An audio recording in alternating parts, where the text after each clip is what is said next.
para adiantar, eu já criei a estrutura, tá? Somente as pastas dos arquivos, não tem nada nenhum dos arquivos.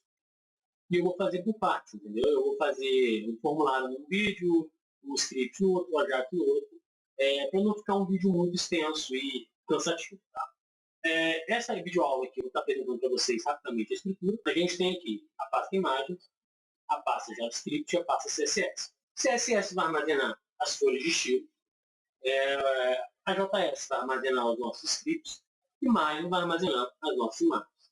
Dentro da pasta app, tudo aquilo relacionado à classe, conexão com banco de dados, disparo de e-mail, config, vai ficar dentro da pasta app, ok? E o Ajax vai receber os nossos dados do formulário. Tá? Por exemplo, a gente vai criar um formulário aqui agora, esses dados vão para o arquivo Ajax, vai estar dentro da estrutura Ajax. Okay? Ele vai receber esses dados, vai fazer o que tiver que fazer, ou seja, ele vai executar uma ação, eu vou estar explicando isso mais profundamente ao decorrer dos tutoriais, e vai retornar para o nosso arquivo index, beleza?